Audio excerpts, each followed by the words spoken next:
ನಮಸ್ಕಾರ, ನಾನು ಶ್ರೀನಿವಾಸ್ ಮಾತಾಡ್ತಾ ಇದ್ದೀನಿ ವಿಷ್ಣು ಅಗ್ರಿಕಲ್ಚರ್ ಪ್ರಾಪರ್ಟೀಸಿಂದ. ಒಂದು 5 ಎಕರೆ 14 ಕುಂಟೆ ನಂಜನಗೂಡು ರಿಜಿಸ್ಟ್ರೇಷನ್ ಹೊಂದಿರುವಂಥ ಲ್ಯಾಂಡು, ತುಂಬಾ ಒಂದು ಒಳ್ಳೆ ಕೆಂಪು ಮಣ್ಣು ಹೊಂದಿರುವಂಥ ಲ್ಯಾಂಡ್ ತೋರಿಸ್ಕೊಡ್ತೀನಿ ಬನ್ನಿ.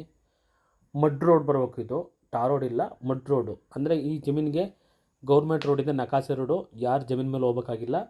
ಆದರೆ ಇದು ಟಾರ್ ರೋಡ್ ಆಗಲ್ಲ, ಮಡ್ ರೋಡ್ ಆಗೇ ಇರುತ್ತೆ. ಇದು ವಿಲೇಜಿಂದ ಜಸ್ಟು ಒಂದು 500 ಮೀಟರ್ಸ್ ಆಗುತ್ತೆ. ವಿಲೇಜ್ ಇರ್ಬೋದು, ಟಾರ್ ರೋಡ್ ಇರ್ಬೋದು, ಒಂದು 500 ಮೀಟರ್ಸ್ ಆಗುತ್ತೆ ಲ್ಯಾಂಡ್ಗೆ. ನಕಾಸೆ ರೋಡ್ ಇದೆ, ಯಾರು ಜಮೀನು ಮೇಲೂ ಹೋಗ್ಬೇಕಾಗಿಲ್ಲ. ಬಟ್ ಟಾರ್ ರೋಡ್ ಅಲ್ಲ, ಮಡ್ ರೋಡು. 500 ಮೀಟರ್ಸು ಕೂಡ ಮಡ್ ರೋಡು.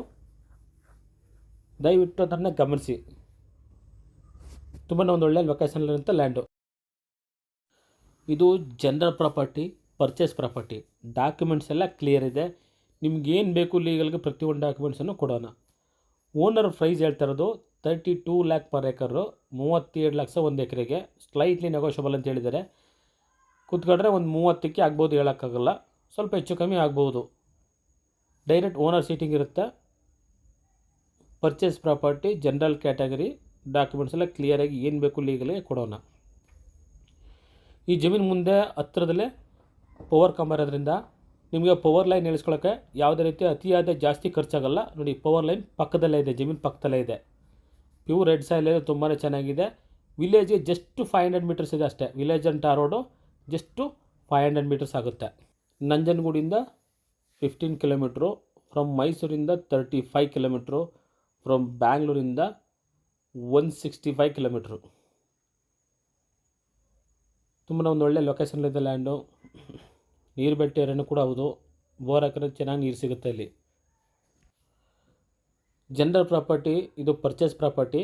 ಈಗ ಒಂದು ಅಂದರೆ ಇದು ಈಗ ಅವರು ಅಗ್ರಿಮೆಂಟು ಕೊಡೋದಿಲ್ಲ, ಡೈರೆಕ್ಟ್ ರಿಜಿಸ್ಟರ್ ಮಾಡ್ಕೋಬೇಕಾಗುತ್ತೆ ನೀವು. 5 ಎಕರೆ 14 ಗುಂಟೆನೂ ಕೂಡ ಪರ್ಚೇಸ್ ಮಾಡಬೇಕು. ದಯವಿಟ್ಟು ಯಾರಾದರೂ 1 ಎಕರೆ ಕೊಡ್ತಾರೆ, 2 ಎಕರೆ ಕೊಡ್ತಾರೆ, 3 ಎಕರೆ ಕೊಡ್ತಾರೆ ಅಂತ ಕೇಳಬೇಡಿ. ಡೈರೆಕ್ಟು 5 ಎಕರೆ 14 ಗುಂಟೆನೂ ಕೂಡ ರಿಜಿಸ್ಟ್ರೇಷನ್ ಮಾಡ್ಕೋಬೇಕಾಗುತ್ತೆ. ನೋಡಿ, ಪಕ್ಕ ಜಮೀನು. ಇವರು ಉಳುಮೆ ಮಾಡಿ ಕೃಷಿ ಮಾಡ್ತಾರೆ. ಹೇಗಿದೆ ಮಣ್ಣು ನೋಡಿ, ತುಂಬಾ ಚೆನ್ನಾಗಿದೆ. ಕೆಂಪು ಮಣ್ಣು ಫಲವತ್ತಾಗಿದೆ. ಇದು ಕೂಡ ಸೇಮ್ ಹಂಗೆ, ಈಗೇನು ನಾನು ತೋರಿಸ್ತಾ ಇದ್ದಲ್ಲ ಜಮೀನು, ಆ ಜಮೀನು ಮಣ್ಣು ಮತ್ತು ಈ ಪಕ್ಕ ಜಮೀನಿರೋ ಮಣ್ಣು ಕೂಡ ಸೇಮ್ ಇದೆ. ನಾನು ಪಕ್ಕದಲ್ಲಿರೋ ಜಮೀನು ತೋರಿಸ್ತಾ ಇರೋದು. ಮಣ್ಣು ಹೇಗಿದೆ ಅಂತ ಗೊತ್ತಾಗಲಿ ಅಂತ. ಯಾಕಂದರೆ ಈಗೇನು ಸೇಲ್ಗಿಟ್ಟಿದ್ರಲ್ಲ ಆ ಜಮೀನಲ್ಲಿ ಕೃಷಿ ಅಂದರೆ ವ್ಯವಸಾಯ ಮಾಡಿಲ್ಲ, ಅಂದರೆ ಕಲ್ಟಿವೇಷನ್ ಮಾಡಿಲ್ಲ, ಉಳುಮೆ ಮಾಡಿಲ್ಲ. ಅದರಿಂದ ಅದು ಸ್ವಲ್ಪ ಮಣ್ಣು ಕ್ಲಿಯರಾಗಿ ಕಾಣಿಸಲ್ಲ. ನೋಡಿ, ಅದೆಲ್ಲ ಕಲ್ಟಿವೇಷನ್ ಮಾಡದೇ ಇರೋದ್ರಿಂದ ಹಂಗೆ ಕಾಣ್ತಾ ಇದೆ. ಬಟ್ ಕಲ್ಟಿವೇಷನ್ ಮಾಡಿದ್ರೆ ಈ ರೀತಿ ಕಾಣುತ್ತೆ ಮಣ್ಣು. ಕೆಂಪಿಗೆ ಈ ಥರ ಮಣ್ಣು ಕಾಣುತ್ತೆ. ಒಂದು ಉಳುಮೆ ಮಾಡಿದ್ರೆ ಸಾಕು, ಈ ರೀತಿ ಬರುತ್ತೆ ಮಣ್ಣು. ತುಂಬಾ ಚೆನ್ನಾಗಿದೆ, ಫಲವತ್ತಾದ ಮಣ್ಣು ಜಮೀನ್ದು. ಸೇಮ್ ಇದೇ ರೀತಿ ಏನು ಉಳುಮೆ ಮಾಡಿದ್ರೆ ಇದೇ ರೀತಿ ಕಾಣುತ್ತೆ ಮಣ್ಣು.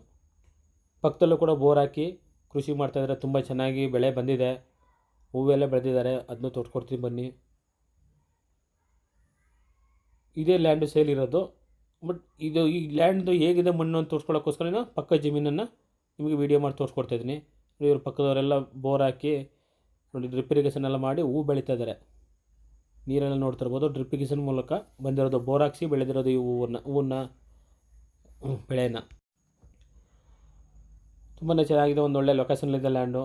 ಒಂದು 5 ಎಕರೆ ಬೇಕು ಅನ್ನೋರಿಗೆ ಇದು ಹೇಳಿ ಮಾಡಿಸ್ತಂಥ ಪ್ರಾಪರ್ಟಿ. ದಯವಿಟ್ಟು 5 ಎಕರೆ 14 ಕೂಡ ಪರ್ಚೇಸ್ ಮಾಡಬೇಕು. ಮತ್ತೊಮ್ಮೆ ಹೇಳ್ತಿದ್ದೀನಿ, 1 ಎಕರೆ 2 ಎಕರೆ 3 ಎಕರೆ ಸ್ಪ್ಲಿಟ್ ಮಾಡಿ ಕೊಡ್ತಾರೆ ಅಂತ ದಯವಿಟ್ಟು ಕೇಳೋಕ್ಕೋಗ್ಬೇಡಿ. ಕೊಡೋದಿಲ್ಲ. 5 ಎಕರೆ 14 ಕೂಡ ಪರ್ಚೇಸ್ ಮಾಡಬೇಕು. ಮತ್ತು ಅಗ್ರಿಮೆಂಟು ಕೊಡಲ್ಲ, ಡೈರೆಕ್ಟು ರಿಜಿಸ್ಟರ್ ಮಾಡ್ಕೋಬೇಕಾಗುತ್ತೆ. ಇನ್ನೂ ಹೆಚ್ಚಿನ ಮಾಹಿತಿ ಬೇಕಾದ್ರೆ ದಯಮಾಡಿ ಸ್ಕ್ರೀನ್ ಮೇಲೆ ಬರುವಂಥ ನಂಬರಿಗೆ ಕರೆ ಮಾಡಿ.